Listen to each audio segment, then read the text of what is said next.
People in antiquity called it the parable of the man who fell among the robbers. And what does it mean if we identify with the guy in the ditch and think that the person who's going to kill us is the one person who's going to save our lives? And that's a different vision. You're listening to Good Faith Weekly. I'm Mitch Randall. And I'm Missy Randall. We're here each week exploring the intersection of faith and culture. We find people who stand up, speak out, and step forward. For inclusion, freedom, and justice for all. It's time for Good Faith Weekly. Brought to you by Good Faith Media.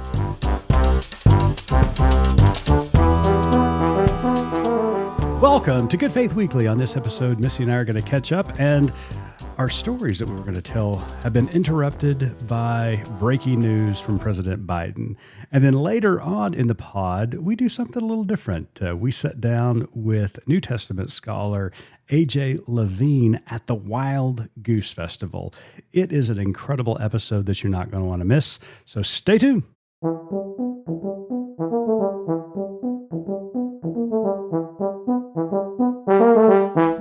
Hello there, Missy. Hey, how are you? I'm well, and you? I am a little annoyed. Oh, boy. Well, let's hear it. I'm a little annoyed at our president, to be honest.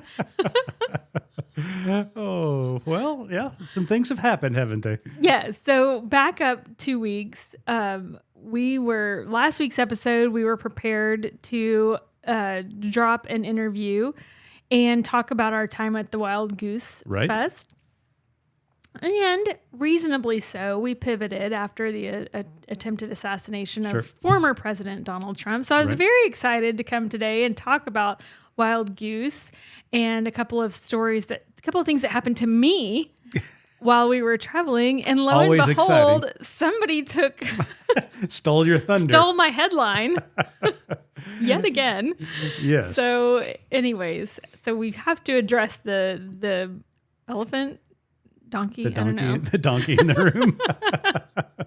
Yes, of course. That the President Joseph Biden has made a very difficult decision to stand down and step away from his campaign for a second term, opening the door for Vice President Kamala Harris to become the nominee. And that is still in the works. As of this recording, she has secured the rightful number of delegates, still not the official nominee, but everything seems to be leading in that direction. But yes, President Biden has stepped away and is not seeking a second term as President of the United States. And like you pointed out earlier, this is a big deal. We were trying to recall throughout history how many presidents have done this, have made the decision to step away when they were in fact eligible or could have run for another term. And I think you only thought of 3, maybe? Yeah, well, and there could be others. We don't know. Yeah, I mean, let's step back even a little bit further. I mean, when President Biden made this decision, I was really taken aback. I did not think by the rhetoric we were hearing coming from him and his campaign that he was going to step aside. But the pressure continued to mount. And lo and behold, he got COVID. And so when he made the decision, it really hit me at that moment, the gravity of that decision he made. I cannot imagine having that kind of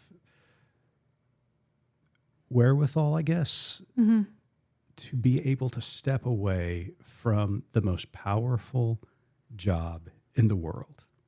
I mean, he literally is the most powerful person in the world. And to decide to step away from that is really, really inspiring, to be quite honest with you. And you don't get there by not being passionate about that position. You know, whether you would, define someone's passion as good or bad, you have passion and you have the desire to do the job. And so, yeah, I think that's really difficult. And he has been literally working for decades to become president. This is not his first run as president. And so once you get it, to be able to relinquish that and step aside for the betterment of the country is really remarkable. And as you said, I could only think of a handful of presidents that were able to do that. The first, which I'm still amazed that he did this, is George Washington. Right. I mean, there were no term limits. He he could have been a king. He really could have been king of America. Yeah, so you think Biden's like holding out for his musical number in the next Broadway musical? That's right. Lin-Manuel, get ready. Right. Write that number. So, Washington steps aside. And then, of course, the other one I thought of was Lyndon B. Johnson. After Kennedy's assassination, he assumes a presidency as vice president, then wins an election, and then lo and behold, lots of things happen, and he steps away.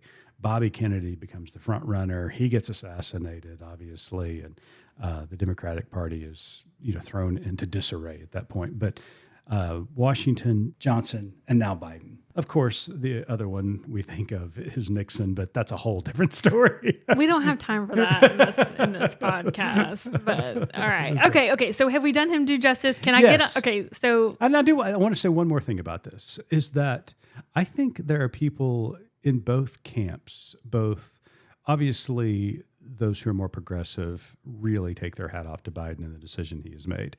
But I also think that there are people in the conservative camp that really admire this decision. To that point, what happened within the Southern Baptist Convention this week, which is just crazy. That the Are we really going to talk about the Southern Baptist Convention when I have stories to tell? I know. Are you kidding me? But real quickly, I mean, the leader of the Religious Liberty Commission, thanks President Biden for his service and what a difficult decision that may have been. That's a fireable offense. He did get fired. Oh, really? Yes. Okay. But then, get this. You probably don't even know this. 24 hours, that firing has been rescinded. So nobody knows if this guy's hired or not now. So wow. Crazy. It feels like a revival. Am I saved? Am I not saved? Exactly. Am I saved? Am I not saved? Exactly. I don't know. So anyway, kudos to Joseph Biden for making that decision. Yes. Who knows what's going to happen afterwards. And also stealing your thunder. my time here that is allotted for my silly stories. All right. So let's go to the goose. Yes. Since nobody comes here for breaking news, clearly, can I tell my silly, unimportant first world stories, please? Are they goosey stories? Okay, so we have our very first today live interview that we are going to play. Live on tape. Well, yes. I mean, as Steven says, live on tape. Which that's a whole nother story. You've begged me forever to do a live interview, and I've said no. Well, then we kind of got assigned one at Wild Goose, and then... To be honest with you, just when we're together is kind of like a live entertainment for people. Right, but it's not recorded, It is not which is better. But anyways, so we did it, and it was so much fun. I'm so glad we did. Yep. AJ is incredible. But this happened, as we said, at Wild Goose. And there's a couple of stories I just want to tell about our time there. Mm-hmm. Again, just fun little silly stories in a world that has a lot of heavy news right now. Right. So you and I went to our first Wild Goose Fest a couple weeks ago. And because of summer travel, flight prices, all this, we were flying out of DFW, which meant, a 3-hour drive to the airport. This is important context because we had to wake up at the crack of dawn and have our ducks in a row and get on the road, right? Mm-hmm. We had plenty of time to do this until you decided to, open a car door, right? Well, I mean, to get inside the car, you have to open the car door. Because your chauffeur wasn't there to open it for you. You were a little confused on some depth. Yeah, the GFM intern was not there to open the door for you. Right. So you opened the car door and whacked yourself in the head and immediately started gushing blood everywhere, fell to the ground as to protect your white shirt that you were wearing, which kudos to you. Thank you. Not a drop of blood on the shirt. Well, it's practically new. Right.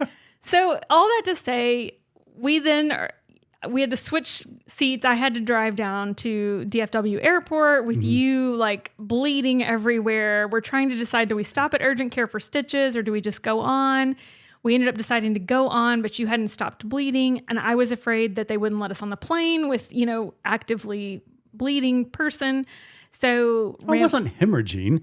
I was just a little leaky. Head injuries. They just are what they are. So we stopped at CVS, got all the stuff to glue and tape you back.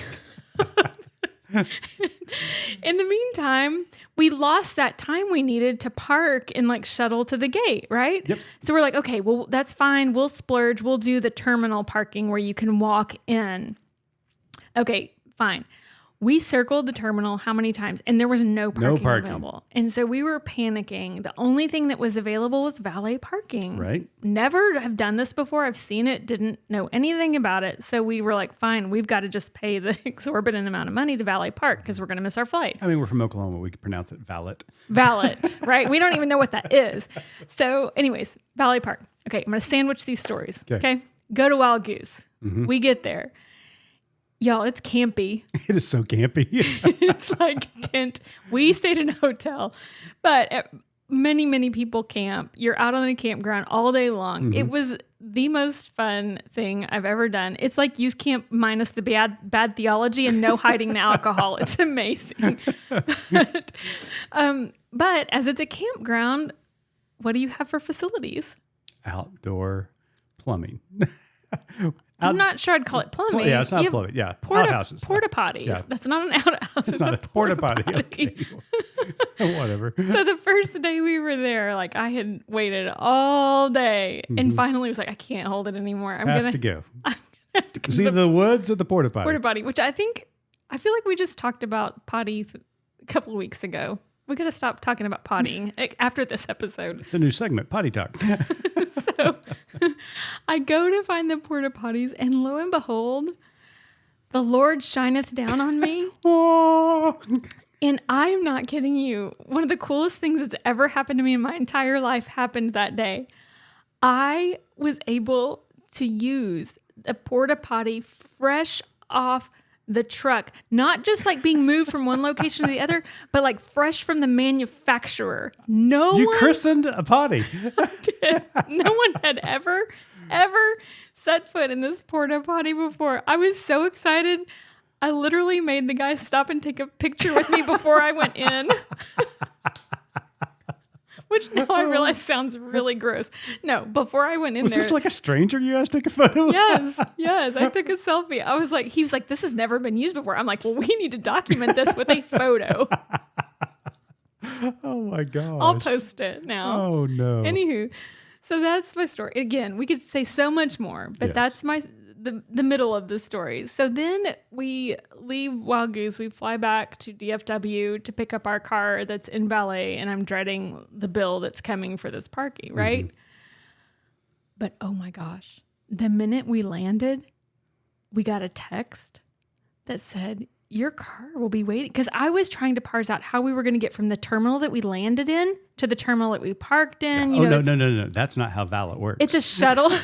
Right. It's a shuttle situation. You've got to lug all your stuff. Yeah. You got a text and said, your car will be waiting for you at terminal A, gate, da-da-da-da-da. And I was like, wait a minute.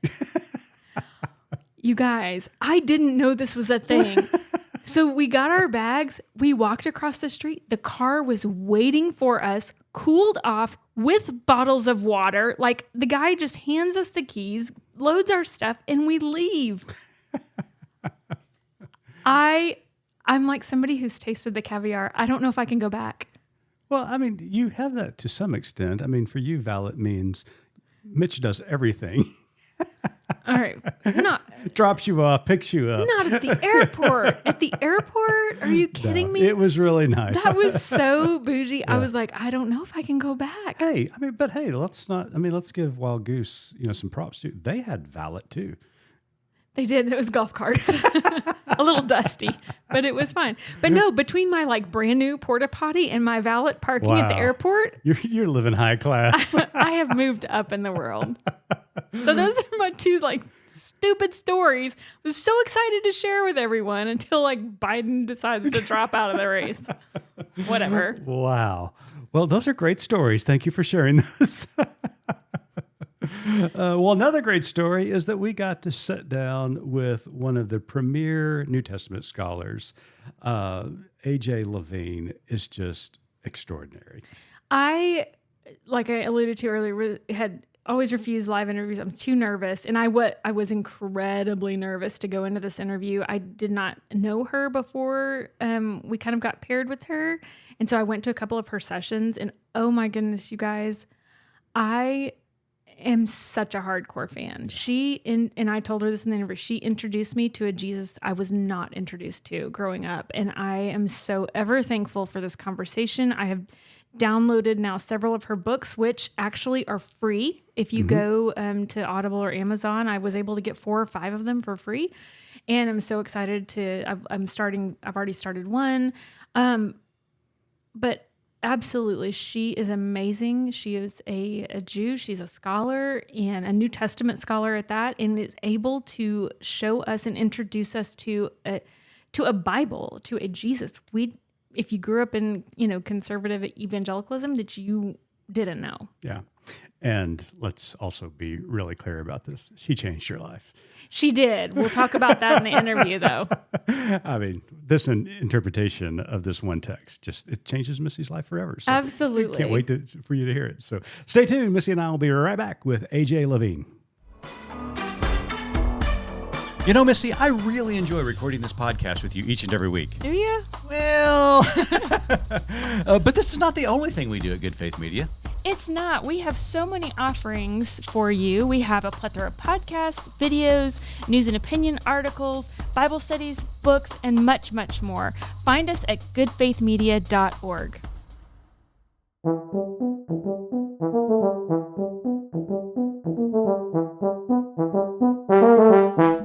Welcome to Good Faith Weekly at the Wild Goose Festival. I'm Mitch Randall, host of Good Faith Weekly, and I'm with my co-host, Missy Randall. Missy, you want to say hi? Hello. Well, we are very excited today to be here, not only for the Wild Goose Festival, but we've got an incredible guest with us. AJ Levine is a distinguished professor of New Testament and Jewish Studies at Hartford International University for Religion and Peace, and a university professor of New Testament and Jewish Studies Emerita at Vanderbilt University. AJ's books include The Misunderstood Jew, The Church and the Scandal of the Jewish Jesus, Short Stories by Jesus, and so many other distinguished works. She refers to herself as an unorthodox member of an Orthodox synagogue working to counter harmful exegesis. Her new book, one of them actually, Jesus for Everyone, Not Just Christian, will arrive in bookstores on August the 6th. AJ, welcome to Good Faith Weekly. I'm delighted to be with you. Thank you. All right, AJ, the rule on our podcast, whenever we start an interview, is I get about 30 seconds to fangirl over someone. So here we go. I have to say, I just was introduced to you yesterday through your session, and I have to tell you, you brought a tear to my eye. And I have to tell you why. You taught me something that I have been searching my whole life for. You taught me that, in fact, margaritas are in the Bible. And so, which may be a surprise to you, it is zero surprise to our listeners. But in celebration, I brought us little mini margaritas. Oh, how fabulous. So Thank you very much. And they're cold. Look at that. I mean, I come prepared. So thank you for that little nugget of wisdom. But moving on. So I need to know, again, having just been introduced to you and now a big fan, tell me, how does a Jewish person as yourself become a New Testament scholar and expert? Yeah. I mean, you can say Jew. Jewish person is just trying to get around the word Jew. It's a perfectly fine word.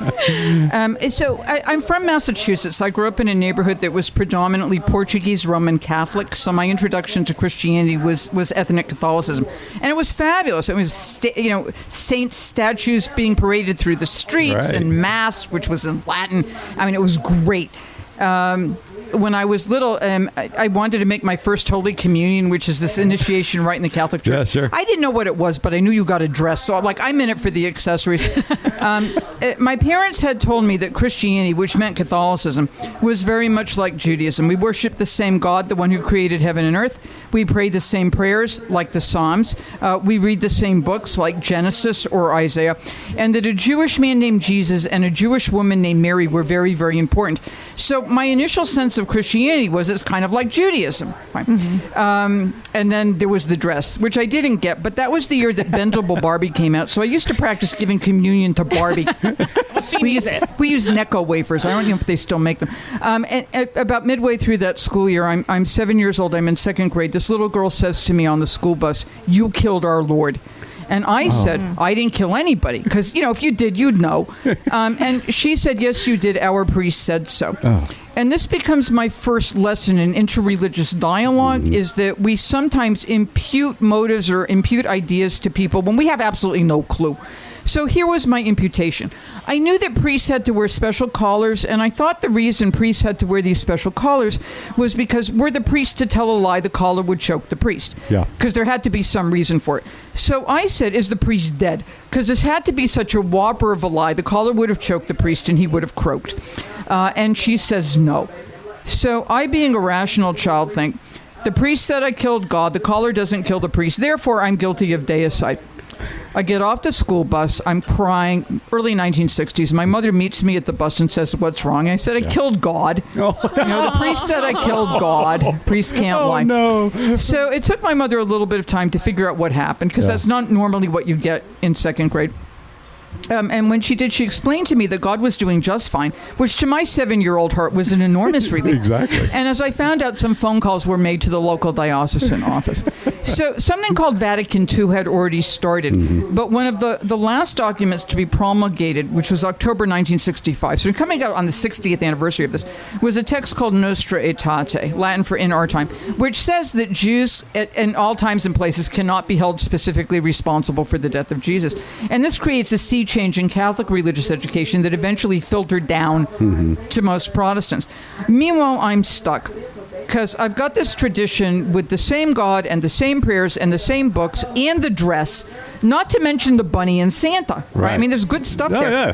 How could this be saying horrible things about me? So you can probably tell I'm an only child. I announced to my parents that I was going to religious education class with my friends, to catechism instruction after school, because we all went to public school. I was going to find out where this hateful teaching came from, and I'm going to stop it. I'm 7 years old, and I'm going to end anti-Semitism. Wow. I thought it was a translation problem, because I went to Hebrew school, and in Hebrew school you learned Hebrew. Nobody told me the New Testament was written in Greek, plus I'm 7 years old. Yeah. I had fabulous parents. My parents, who were very wise, said, go learn. As long as you remember who you are, go learn something. It's good to know about other people's religious traditions. So I went. And the nuns loved me, because I'm the only kid who wants to be in religious education class from 3 to 5, twice a week. Right, yeah. I never heard anything anti-Semitic. I never heard anything nasty. I heard stories that sounded like my stories. Yeah. Because the New Testament draws on the scriptures of Israel. And I kept waiting to hear something awful, and I never did. But I'm now hooked by the stories. I'm hooked by the stories told by Jesus, the parables. I'm hooked by the stories told about him. Even when some of that anti-Jewish or potentially anti-Jewish stuff comes up, like Matthew chapter 23, which is the invectives against scribes and Pharisees. Right. And Jesus is yelling at fellow Jews. Wait, my mother yelled at fellow Jews. I mean, this is nothing new. Yeah. It's Jesus complaining about other Jews. He's channeling my mother. So when I finally read the New Testament, I realized two things. One, it's Jewish history, and it's history that the synagogue did not preserve. And the second thing is that we choose how to read. Because you can read the New Testament and come out hating Jews, or you could be like my teachers in Catholic school who read the New Testament and didn't hate Jews. Right. So I wanted to know what that switch was, that mechanism to make people read kindly and benevolently rather than in a nasty or hateful way. Yeah. And if that wasn't going to work, I was going to go to law school. Well, we're glad that you took the path you did. I'm not done. I know you're not. Okay, so in your second session, I got pretty frustrated. First, I love the part where your students came to you and said that they thought you were a Southern Baptist with weird ideas, because that's the tradition we come out of, and I can relate. But growing up in that denomination of the Christian faith, I was not introduced to the Jesus that you've been talking about the last couple of days. So I want to know, for our listeners who are not familiar with you and your work, for in the, I guess, interest of time, if Jesus were speaking here at Wild Goose and you were charged with introducing him, what would his bio say? He's a charismatic preacher who, if you book him at the right time, will do either a healing or an exorcism. He will listen to you and then probably tell you what you're doing that's wrong. And when you're depressed about that, he will encourage you to tell you that you are a child of God. And even though you have screwed up, the fact is, there's tomorrow, you can fix it. don't dwell in that guilt or shame that you have. You are a beloved child of God, but don't use that just as an excuse to do whatever you want. You have some responsibilities here. I love that. All right, you may speak. I may speak now. Well, AJ, we have been searching for the historical Jesus for centuries, it seems. And my question is, do you think we're ever going to find that guy? And if so, the search today, because I love the way you have characterized Jesus and his indigenous culture, his family culture, the environment that he grew up in and ministered in and lived in. But it seems as though that Jesus has been put on a shelf. Is the search for the historical Jesus or the authentic Jesus, what's different about it today than it has been in the past? It's gone through stages. Yeah. I mean, we've been doing this since the 18th century, 1700s. When Romaris did it, he at least had the grace to die before he got published. Right, so it's easier that way. Yeah. So we're now recognizing better how archaeology can help us understand Jesus. Chalkstone vessels throughout the Galilee, purity concerns. Mikvah oat ritual pools throughout the Galilee, purity concerns. We've just discovered, archaeologists have just discovered a synagogue in Magdala, right, with a beautiful table which has a menorah on it, probably for reading the Torah. So we have a better sense of what the average life would be like, how big the villages are. The fact that archaeology tells us that at the time of Jesus, things were going pretty well in the Galilee. No famine, good harvest. You get more building, not overpopulated, but people are doing pretty well. And the new cities that Herod Antipas built, Sepphoris and Tiberias, are not draining the countryside. So you actually know a little bit more. Right. We're better able to see him within his Jewish context without making that context look negative in order to make Jesus look positive. So for some people who are New Testament Christians, like let's just dump the Old Testament. It's unneeded. Yeah. It's unhelpful. Well, that's the world in which Jesus is saturated. Those are the stories that he's hearing. Those are the laws and traditions that he's debating. So looking at how different ways Jews have understood what becomes the Christian Old Testament at the time is helpful. Dead Sea Scrolls are helpful. Looking at Roman concerns are helpful. Seeing how much we can get from rabbinic documents, carefully working our way back tends to be helpful. We've got really good new work on the Pharisees where we can quadrangulate from Paul to the Gospels to the Dead Sea Scrolls to the rabbis to Josephus. We can better understand who they are and then better understand what Jesus is talking about.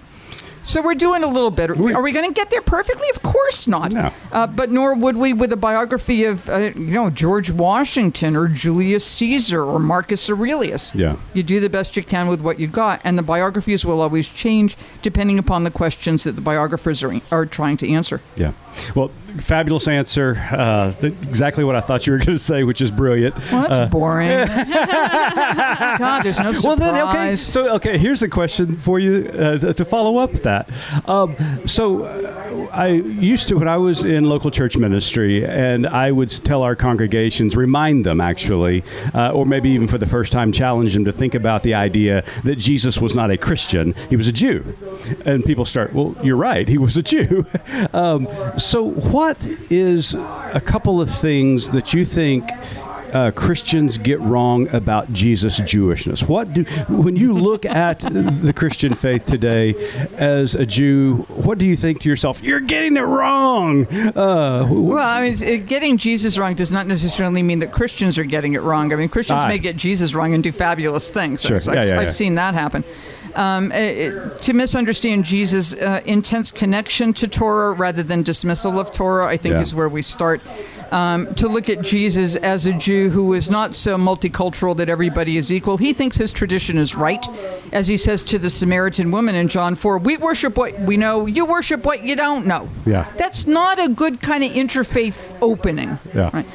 But at least you know where he stands, which I think is more helpful than this kind of mushy common denominator stuff. Right. The Jews will argue about important things, and you stay in the community even as you argue. So it's not a calling out, it's more of a calling in. that Jesus did not invent feminism, but neither was Judaism so misogynistic that women are flocking to Jesus because of some sort of patriarchal model. Right. They're coming to Jesus because he healed their bodies, or because he spoke to their souls, or because they saw in his message a hope that they weren't finding elsewhere, but not because he invented feminism. Yeah. So the general view is, if you have to make Judaism look bad in order to make Jesus look good, it's probably a bad argument. Yeah.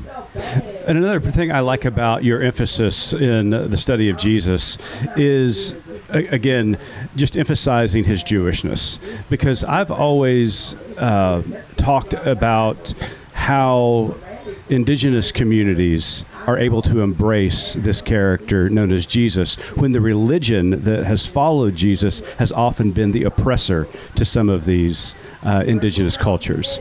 I'm a Muskogee Creek, and I think about how the missionaries tried to, conquer and assimilate Native Americans in this country to their faith and to, white supremacy. But when you talk to indigenous people who read about Jesus, they have this connection to this character that they are introduced to. And it seems as though there is this cultural connection between indigenous cultures, whether that's here in North America or Africa, and this Jesus, who's a Jew, in the first century. Do you see that connection, and how important is that for our understanding of Jesus' identity and message in the world? I think it's part of a larger conversation, because what I'm hearing, at least in my own experience in working with indigenous groups, a real strong connection to the Exodus narrative is where it starts. So it doesn't start with Jesus. It starts with Abraham. It starts with the Exodus. It starts with God speaking to this minoritized, oppressed group facing genocide and saying, I'm here to liberate you. And then it comes in through the Jesus tradition. So it's not just a let's start in Matthew's gospel. Yeah. It's the message of the prophets. It's the message of Amos or Isaiah or Micah saying, shape up, people, get with the program. And if you don't get with the program, you have a sick society. And if you have a sick society, bad things are going to happen to you. And then Jesus comes in. Jesus has certain resonances cross-culturally with other various heroes. So if you have an indigenous hero or a spirit or a totem or a tradition, then Jesus fits into those models very, very nicely. The idea that Jesus can be visualized, I think, is very helpful, because since nobody knows what he looks like, you can have your Asian Jesus or your Ghanaian Jesus or your Aleut Jesus or whatever. So he's malleable in the same way that Europeans turned him into an Italian. Right. I think also Jesus dies and he comes back. In the first century, so, why did he make sense to a bunch of people in Rome? They don't know. Because the bad guys don't win. And also, in the first century, the hottest commodity in the religious marketplace was eternal life. Everybody wanted eternal life, because life on earth, unless you were rich, was pretty awful. Right. And if you wanted eternal life, or if you're Jew, it's already in the system, so that's less of a problem for them, because they've got resurrection. But if you're a pagan, what do? You have to join a mystery cult, but that costs money. And then the church comes along, these Jesus people, and they say, we can give you eternal life. More than that, we'll take care of you while you're here. Why do you do that? Because this guy named Jesus taught us to do that. Yeah. And if you die, we're with you even then, and then there's something after that. And boy, that worked. Yeah. Because you got justice, and you got health care, and you got food, and you got hope. Yeah. And that's cross-cultural. It's marketable. Yeah, absolutely. So we're obviously taught, growing up, Jesus was perfect, flawless. Everything he said was brilliant. And I've always, we do a lot of mental gymnastics to get there sometimes. So I want to know, looking from your lens at historical Jesus as a human, as a Jew, are there any stories of him that are troubling to you? Yes, I found a friend. There are lots of stories that are troubling, but if we understand them better in their first century context, they become a little bit more understandable. I should also note that there are stories in the Tanakh, the Jewish Bible, that I find quite troubling also. Ezekiel, I think, is certifiable. So Jesus and the Canaanite lady. That's the one I have in my notes. I'm so glad you brought it up. So it's Mark 7. It's the Syrophoenician woman. Matthew. It's actually one of the few stories that Matthew elongates from Mark, because Matthew usually condenses Mark. So we're in Matthew 15. Canaanite lady, demon-possessed daughter, who may be standing there the whole time, and Mark, the daughter's back at home in bed. Help me. He doesn't answer her. It's like, you're at the table. So, excuse me, I'd like some water. You're not at my table. And the disciples come out and say, loose her. If you're Catholic, it's intercessory prayer. If you're Protestant, it means send her away. I don't have a horse in that race. Loose her. And Jesus says, I was sent only to the lost sheep of the house of Israel, which he had already said back in chapter 10 anyway. Like, it's not part of my job description. I'm the guy for the Jews. You're a Canaanite. You're not even supposed to be here. And then she says, Lord, help me, which is like a lament psalm.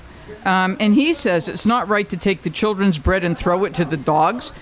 And, for all these commentaries that say he did it with a smile on his lips and a twinkle in his eye, calling a woman a little bitch, it's Canarian, it's puppies. Yeah. Mm-hmm. But calling a woman a little bitch is not any better than calling her a bitch, right? And she says, look, even the dogs under the table eat the crumbs that fall from their masters. In Matthew's version, it's for your faith, let this be done for you. In Mark, it's for your word. So what's going on here?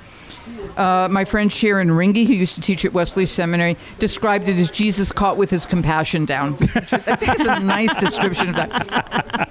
So what's going on? Matthew is a very smart author. In Matthew's genealogy, there were several Canaanite women, like Rahab, the prostitute from Jericho, probably Tamar, the first woman mentioned in the New Testament. It's probably a Canaanite. And what happens with these women is that the men with whom they're paired do not do what they are supposed to do. Right. Mm-hmm. I mean, what do the spies do? They go into a brothel. That's not where you go to look for munitions. Right. And Rahab becomes the faithful one. And Judah wants to kill Tamar. And when she comes up with his, as Robert Aldrich puts it, his driver's license and his major credit cards, and I'm pregnant by the guy who owns these. Judah says, she is more righteous than I. So I already have the model from the genealogy of the Canaanite woman who is going to overcome the person on the inside who doesn't quite get the message. Mm-hmm. And I also know from literary tropes, literary conventions, both Jewish and pagan at the time, that there were a number of stories of important rabbis and emperors who do not want to deal with the non-elites. And because of a smart word, the non-elites get them to do what is needed. Mm-hmm. And finally, what the woman is doing is modeling exactly what Jesus said to do in the Sermon on the Mount. Somebody strikes you on the right cheek, turn to him the other. Somebody insults you, somebody calls you a dog. You can either respond by upping up the ante. You want to call me a dog? Well, F you, right? That's not going to get you anywhere. Right. Or, okay, fine, I'm a dog. And then you walk out with your tail between your legs and nothing happens. Yeah. She stays in the, call me a dog? Fine, I'm a dog, but dogs are entitled to. That's exactly what Jesus is talking about. Yeah. So Matthew is using this non-compassionate Jesus to tell people who need something from people in authority, don't ratchet up the insult. If somebody says no, continue, persevere, use cleverness rather than giving up and rather than being violent, and you might actually get what you want. And to people, because the disciples are there, to people in positions of authority, you pay attention to people even if they're not part of your community, because they're God's children too. Love that. Wow. All right. So last night, your session about the parables was just fantastic. There were so many you touched on and just brought new light to them. But I just wonder, in today's context, today's climate, everything that's going on in our country and the world, is there one in particular that you think we need to be looking at, marinating on, that would help us in these times? Which one would you leave with us for today? I mean, the normal go-to parable is the Good Samaritan, in which we all think that we are the Samaritan, and of course we'll stop. People in antiquity called it the parable of the man who fell among the robbers. And what does it mean if we identify with the guy in the ditch and think that the person who's going to kill us is the one person who's going to save our lives? And that's a different vision. Mm-hmm. The one that I think is most helpful economically is the parable of the laborers in the vineyard in Matthew 20. This is the one where they work different hours but all get paid the same amount. Mm-hmm. And the ones who started early are very resentful. Well, yeah, I would be too, right? I know what it's like to work overtime, and then other people, who are members of a different group get more power than I do and get more money. I know what that's like. So rather than read this along the lines of, well, this person came to faith late in life and this person was baptized as a kid, whatever, it was a standard reading. I want to read this in terms of economic policy, right? The landowner knows how many workers he needs. Otherwise, he's just bloody stupid, right? And he's going out there, and it's likely that there are other people there, because when he goes out at 5 o'clock and he says to the people who are left, why are you here? The response is, because nobody hired us, right? They're looking for work. They probably were there since 6 o'clock in the morning. Right. So I think part of the lesson is to the people who complained at the last. First of all, as the landowner said, this is what we contracted for. You get your daily denarius, right? Second of all, now it may not be fair, but at least everybody's got enough to go home with. And third, you know what, guys or ladies, because this could be a mixed group. You were there at 6 o'clock in the morning, and when I hired you, why didn't you advocate for your friends? Because if you had all gone out there for the daily denarius, you would have been done hours earlier, the work would have been shared, and everything would be fine. And hey, you folks hired at 9 o'clock, you know what it was like to be left. Did you say anything? No. What about the people at noon? It's middle school. You sign up for, you get chosen for the team. And the last thing you want is to be the last one chosen. But as soon as you get chosen, you run from the unchosen side to the chosen side, and you hold hands with everybody who's there, and you leave your friends over there, and you don't say, what about Jane, or what about Marcus, or what about Shatika? Why didn't you advocate for your friends in the first place? Because if labor could actually work together, they're in a better position to deal with management. And for the manager who says, it's my money, can't I do with what I want with what's mine? You might want to say you can legally, but perhaps morally there's another way of going about this. And to use the parable not to set up oppositions, good person, bad person, but to set up moral questions, and then to say, how do we come in as employees? How do we come in as managers? How do we come in as allies to take people who need more help and say, yeah, I want you to be helped as well, so that we can all work together, and at the end of the day, we're all being treated equally. I love that. That is perfect. That is perfect. Okay, right. I know. Or do you have another question? No. Go ahead. I was going to say, I know for many of our listeners, we're about to wrap things up and get audience questions, but for our listeners who are not here with us, who are still trying to figure out and who are frantically looking for the word margarita in their Bible, would you tell us real quick? Sure. The word for pearl in Greek is margarita. So if you look at the pearl of great price, that's a margarita, but be very careful that the drink does not become your pearl of great price, because then you will lose everything. That's why we have tiny ones. Well, AJ, thank you so much for spending some time with us. We're going to have one last question for you at the end of this. You be thinking of some questions, audience, and if you have one, let us know. But one of the things you said in your presentation today that was extremely profound to me, and that was the concept of calling in rather than calling out. And I thought that was extremely significant. It needs to be on a T-shirt, to be quite honest with you. Can you talk a little bit more about that? Because, I mean, you talked about it a little bit with the Canaanite woman, and that she stayed in the conversation. Us Christians are famous for splitting, creating other denominations, as you said earlier today. So talk about the importance of calling in rather than calling out. Yeah. So the language of calling in rather than calling out comes from my friend, now deceased Dale Andrews, who taught homiletics at Vanderbilt for a number of years. This wonderful colleague, died much, much too young.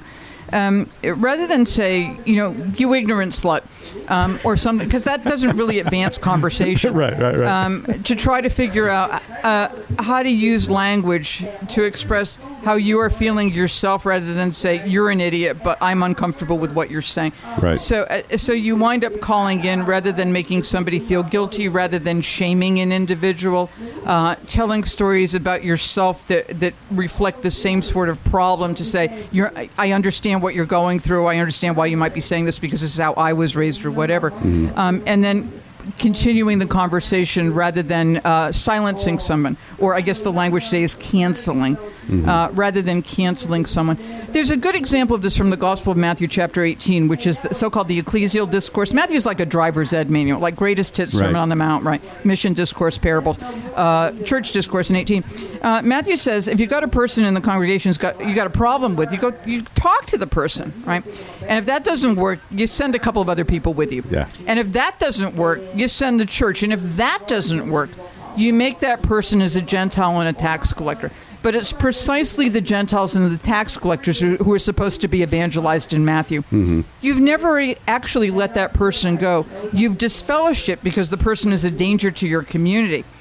But you're still in relationship with that individual, as if to say you're not totally canceled. We still want you to come in. You are still welcome if you can perhaps change your ways about a certain behavior or a certain ideology. I love that. That was just so profound. So I do think I did see a question there in the back. Yes? My name is Kevin Hefner. I'm from Arkansas. You mentioned a few minutes ago that was a real bad way to do interfaith work or a bad interfaith statement. So let me flip that around. As someone who has friends of all faiths and none, can you just give us a few guiding principles as to how can we engage people of other faiths effectively and with integrity? Yeah, thanks for the question. So in terms of interfaith integrity, the first thing is to know who you are. So that when you come into a dialogue, you've got a pretty good sense of where you are, but also to be open to alternative possibilities, to recognize that when you come into a dialogue, you do not come in representing all of whatever, right? Like I don't represent all Jews. I can barely represent me. So you don't have to speak for everybody, but you can say, this is what I think, but there may be other Christians who think this way. There may be other Jews. There will be other Jews who think this way. So you don't bear that entire responsibility. To be able to ask questions rather than just say, well, that sounds really bizarre to me, but I don't want to say anything because I'm afraid I might be insulting. There has to be that vulnerability on both sides for somebody to ask a question and somebody else to receive the question, not as an insult. Why do you people do that? Right. But can you explain to me your ritual concerning? So to phrase the question in a way that's open, to try to learn a little bit about your conversation partner before you start rather than just go in cold. I mean, even a quick look at Wikipedia can be helpful because if you want to be in dialogue with somebody, it seems to me one ought to have the respect for that person to know a little bit about what that tradition is. And then you're in a better position to ask questions. You can say, I read so-and-so who said that, and then moving on. To recognize that what we may think is super important is completely unimportant to someone else, and they may be surprised at your question. Well, what do you think about the afterlife? No, not really a concern. What do you think about sin? What do you mean by sin? Right? To be able to define terms and not think that when we use the same language, we're saying the same thing. A priest in Roman Catholicism is not the same, or in the Episcopal Church, is not the same thing as a priest in Judaism. A priest in Judaism, you're a priest if your father's a priest. It's an accident of birth. If your father's a priest in Roman Catholicism, things may have gone wrong, because it's a vocation, right? It's a vocation. So to recognize the difficulty of language and to be able to say, I don't understand what you mean by that, or can you define those terms? I find it helpful to have food. So there's a sense of hospitality, a cup of tea, and not everybody drinks, but if you're with somebody who might imbibe, to have like a nice glass of wine or something, because it's relaxing. To be able to go back and ask questions if you think about it a little bit. Can we go back and talk about this? And to be just totally curious. I really want to get to know you. What I find when I do this is I actually become a better Jew. Because then I realize, oh, that's not my tradition, but that's really interesting. Now, can I find parts of that in my own history that have been marginalized? Or, gee, I don't agree with that at all. I wonder what that means in terms of social action. And then to be open to that, how is this conversation going to change me? Great question. Thank you so much. So, another question? Yes. Here you go. I have some evangelical friends that do bring up the passage in John talking about, I am the way, the truth, and the life. No one will come to the Father except through me.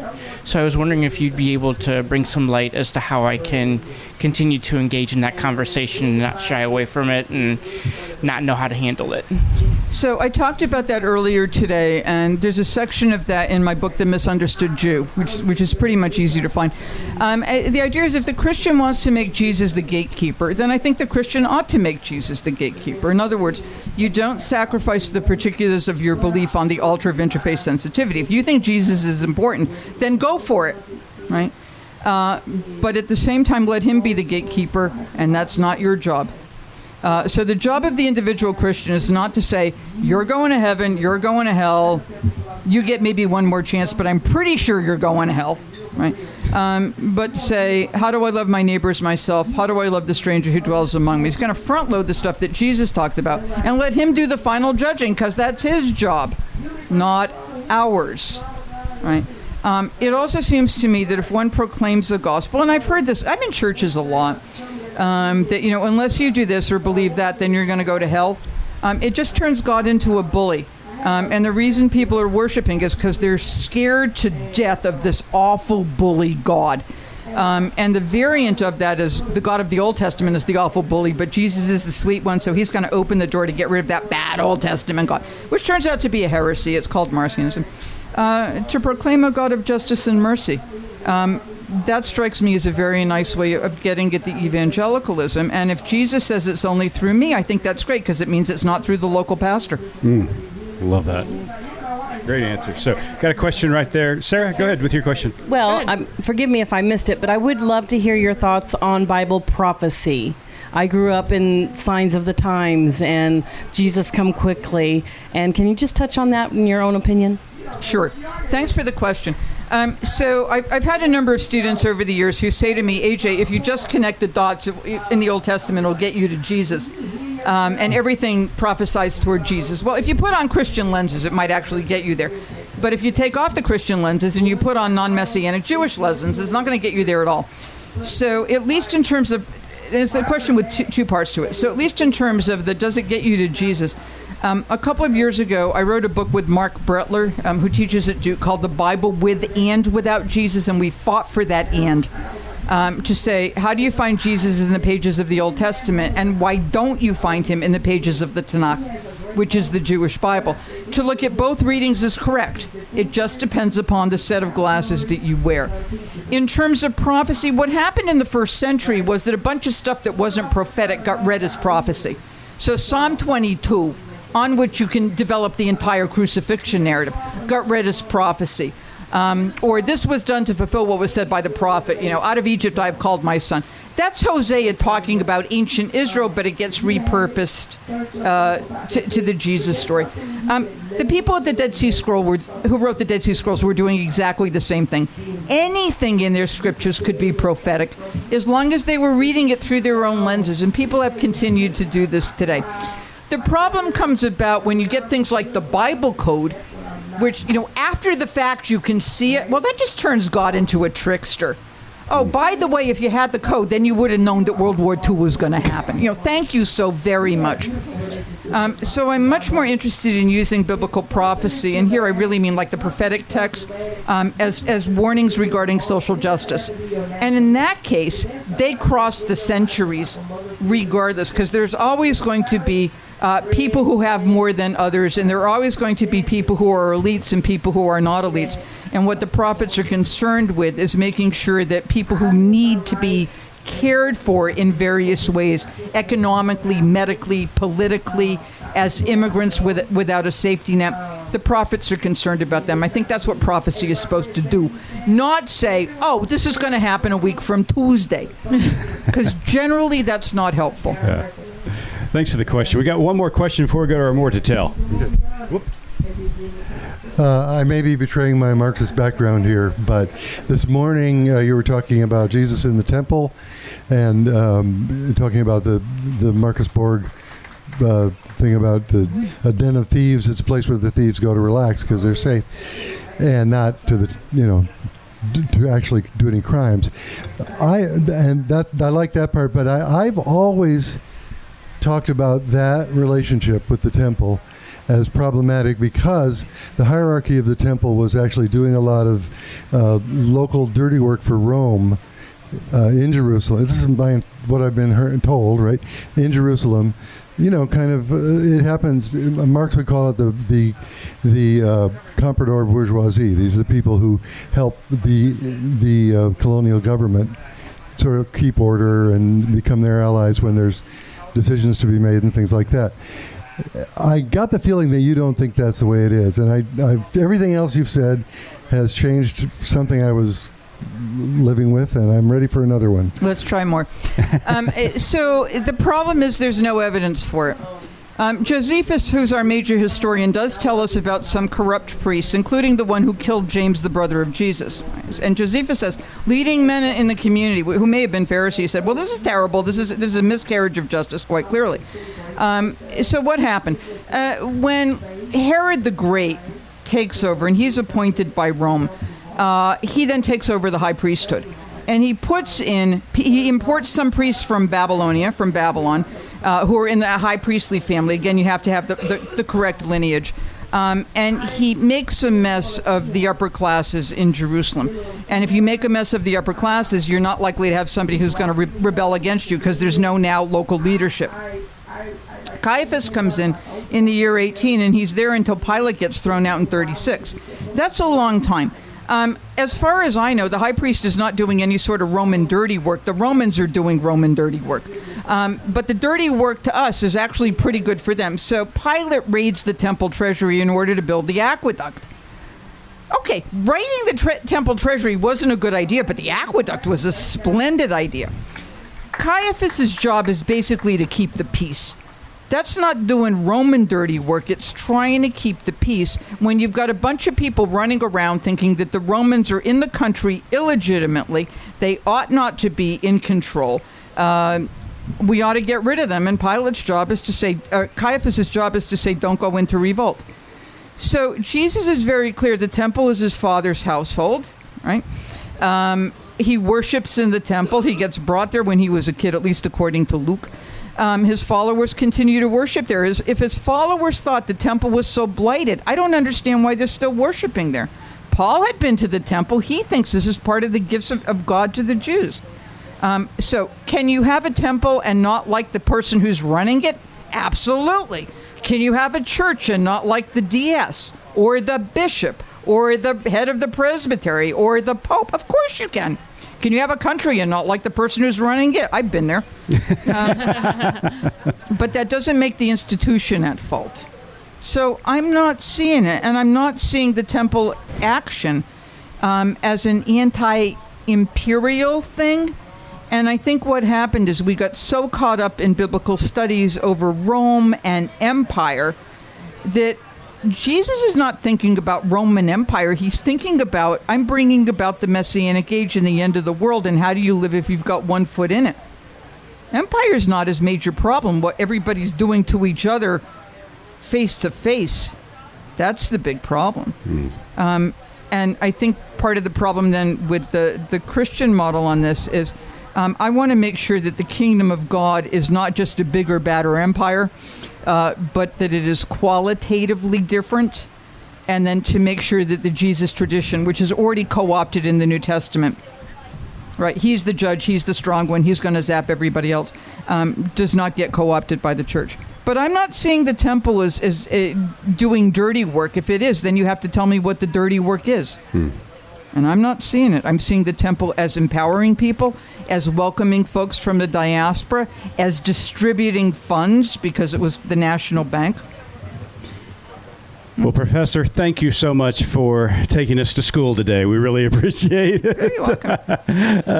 AJ's new book, Jesus for Everyone, Not Just Christians, will arrive in bookstores on August the 6th. But AJ, before we let you go, Missy's got one last question that we ask all of our guests here at Good Faith Weekly. So AJ, as you know, our tagline at Good Faith Media is "There's more to tell." So in light of your work and our conversation today, what is your more to tell? So the Gospel of John tells us that he could only record so many things, and if you put everything down, there would be no end of the books that are there. There's much more to tell about Jesus. There's much more to tell about the Bible. There's much more to tell about Second Temple Judaism. And to go back to the earlier question about interreligious conversation, I think one of the ways that we learn more is to be in dialogue with people who do not think like us. And that includes people who might reject our views on salvation or on gender and sexuality or on politics, is to recognize that they too are in the image and likeness of God. And once we demonize them, we've given them much too much power. AJ, it has been a pure joy and honor, my friend. Thank you so much for joining us at Good Faith Weekly. A pleasure to be with you. Thanks so much.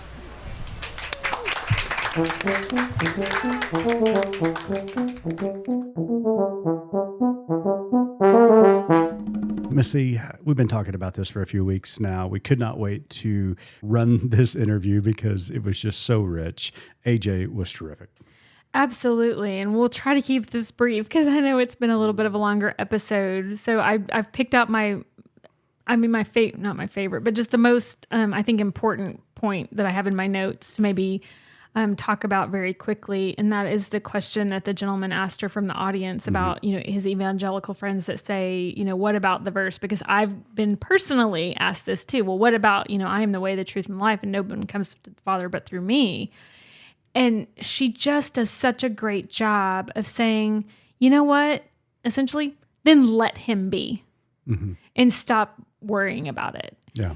And we've just been taught growing up that it was ours to worry about, our responsibility, and we were the gatekeepers is essentially the messaging that I received. Yeah. And I think just the way that she framed that, I heard her say it in a session, then I heard her, reiterate that to the gentleman, and I'm so glad she did because it's just such a good reminder, and it made me think of the conversation you've told us about or told me about before with your grandfather when you were a seminary student. I thought that might be a good, quick little story to tell as we wrap things up today. Yeah. Well, let me take you back many moons ago. many moons ago when I was in seminary, and just still trying to learn more than anything. And I happened to be back in Oklahoma, I don't know, on some kind of break. And my grandfather and I found ourselves in the car, and we started reminiscing, and he started talking about the story of my great-grandmother, which I've told on this pod before. I've written about it. And that was the fact that her and her sister were residents at Shilako Agricultural School, Indian boarding school here in northern Oklahoma.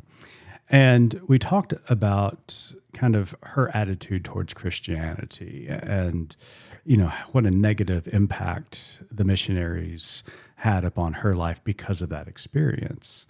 And he asked me this really pointed question about her, and that was, according to your theology, she didn't make a quote unquote profession of faith. Does that mean that she's not in heaven? Mm-hmm. And as a young seminarian and also a recovering fundamentalist at that time, that was a really hard question for me. Mm-hmm. And in a moment of inspiration that I can only attribute to the Holy Spirit, because I could not have come up with this answer, I said, well, Papa, I've learned a couple of things in seminary at this point. One, I believe there is a God. Two, I am not that God. Mm-hmm. And then three, from the way I understand things, it's God's heaven, and God can let anybody God wants into God's heaven. Mm-hmm. And it just reminded me that we are not the gatekeepers of the afterlife. Or this life, frankly. Or this life, right. Exactly. And so, that was one thing that has always kind of stuck with me, is that we are called to take care of ourselves, and we are called to love other people. And the way we love other people is through support, through encouragement, and through pursuing justice for people who find themselves excluded and marginalized. And so that's my job. Mm-hmm. As far as the afterlife is concerned, that's God's business, right. And how we fulfill our life here on earth, if that is a choice through Jesus, then that's a great choice. Let Jesus be that way, truth, and life for you, and be a Jesus follower. But there are also some really great people out there who have a high regard to Jesus who may not see Jesus like I see Jesus. And that's what AJ did so brilliantly, is she talked about that. And I really appreciated her perspective on it. I did too. I am excited. I got her to pseudo commit to coming back on when she releases her next books. Right, I think she's got 2 coming at the same time. So we're going to have another conversation with her. I would love to talk on and on about this, but I know we're running short. But yes, I thank you for sharing that story. I thank her for that perspective, just for her perspective in general, and really reintroducing me to, I mean, if it's okay to say, Jesus the Jew. Yeah, absolutely. And then, of course, she changed your life. Oh, and of course, margaritas. Cheers, y'all. We'll be back next week. Until then, keep living good faith.